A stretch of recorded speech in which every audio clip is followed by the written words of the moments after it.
کافی عرصے سے آپ سے یہ بات کرنا چاہتا تھا، سوچ رہا تھا کیسے کروں، لیکن آج سوچا کر ہی لیتے ہیں۔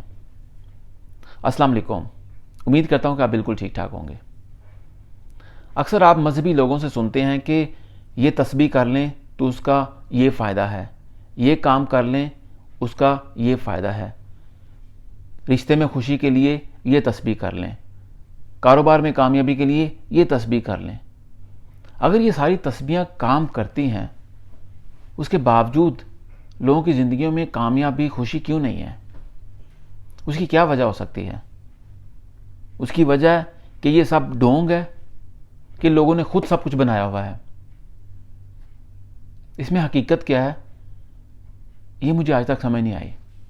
لیکن میں آپ سے پوچھنا چاہتا ہوں، کیا آپ یہ تسبیحاں کرتے ہیں، یہ معاملے کرتے ہیں کہ اتنی بار گن کر یہ کر لو، رات کے درمیان میں یہ کر لو، صبح اٹھ کے یہ کر لو تو آپ کی زندگی میں یہ خوشیاں آئیں گی، یہ معاملے ہوں گے، آپ جو چاہیں گے وہ ملے گا؟ اگر سب کچھ یہ کام کرتا ہے تو پھر آپ کو ہر چیز کیوں نہیں ملتی؟ مجھے یہ سوچ ہمیشہ پریشان رکھتی ہے کہ لوگ کس طرف جا رہے ہیں۔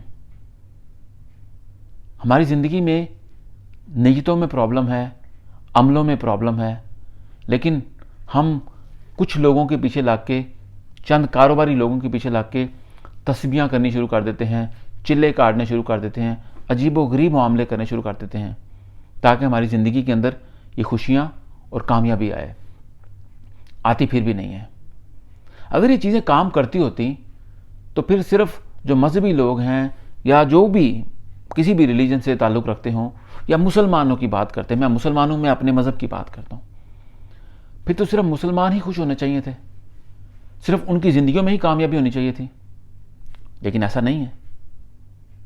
بہت ساری ایسی چیزیں ہیں جو لوگ مذہب کو نہیں مانتے یا غیر مذہب کے لوگ ہیں، ان کی زندگیوں میں ہے، خوشیاں بھی ہیں، کامیابی بھی ہے، لیکن وہ یہ چیزیں نہیں مانتے کہ اتنی بار یہ تسبیح کر لو، اتنی بار یہ کام کر لو، فلاں بندے کو اپنا ہیرو بنا لو، فلاں بندے کو اپنا پیر بنا لو، مرشد بنا لو۔ یہ چیزیں سمجھ نہیں آتی مجھے۔ آپ نے مجھے بتانا ہے کہ آپ کو کیا لگتا ہے کہ میں غلط بات کرتا ہوں، صحیح بات کر رہا ہوں؟ کیونکہ ہمارے معاشرے میں یہ چیزوں کا کاروبار بن چکا ہے، اور باوجود کاروبار ہونے کے لوگ سمجھنے کے باوجود بھی اس چیز کو خریدتے جا رہے ہیں، اس پہ عمل کرتے جا رہے ہیں، باوجود اس چیز کے اپنے پیسے کا ضیاع کرتے ہیں، اپنی نیتوں کو بیچ دیتے ہیں، اپنے عملوں کو بیچ دیتے ہیں۔ خوشیاں پھر بھی نہیں آتی، کامیابی پھر بھی نہیں آتی۔ آپ کب تک اس لالچ کے پیچھے لگے رہیں گے، اس سوچ کے پیچھے لگے رہیں گے کہ صبح اٹھ کے اتنی بار یہ پڑھوں گا تو یہ ہو جائے گا، صبح ہوتے ہوئے اتنا چلا کاٹوں گا تو یہ ہو جائے گا؟ یہ ساری چیزیں تب تک کام نہیں کریں گی جب تک ہماری زندگیوں میں عمل نہیں آئے گا، کچھ کرنے کی ٹھانیں گے نہیں، قدم اٹھانے پڑیں گے، گھر سے باہر نکلنا پڑے گا، مشکل سے نکلنا پڑے گا۔ اگر یہ ساری چیزیں کرنے سے زندگی میں آسانی ہوتی تو ہمارے جتنے بھی انبیاء گزرے ہیں ان کی زندگیوں میں سختیاں نہ ہوتی، آسانیاں ہوتی، آسائشیں ہوتی، اچھا ماحول ہوتا، کامیابی ہوتی۔ لیکن اللہ تعالیٰ نے ان سے امتحانات لیے، مشکل وقت سے گزارا، سختیاں دیکھنی پڑی ان کو، اس کے بعد جا کے ان کو کامیابی ملی اور ہمارے لیے مثالیں بنی۔ دوستو، ہمیں اس چیز سے، اس سوچ سے باہر نکلنا پڑے گا۔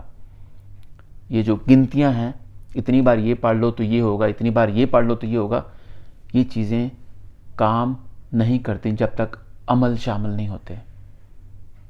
مجھے غلط مت سمجھیے گا، میں صرف چاہتا ہوں کہ ہماری زندگیوں کے اندر اچھائی آئے اور ہمیں حقیقت کا پتہ چلے کہ اصل میں حقیقت کیا ہے۔ کسی کے پیچھے نہ لگا کریں سوائے قرآن پاک اور نبی کریم صلی اللہ علیہ وسلم کی سیرت کے۔ جب ان چیزوں کے پیچھے رہیں گے، نبی کریم صلی اللہ علیہ وسلم کی سیرت پہ عمل کرنے کی کوشش کریں گے، کوشش تو کر سکتے ہیں نا، چاہے ایک عادت سے کر لیں، سچ بولنا شروع کر دیں، ایماندار ہو جائیں،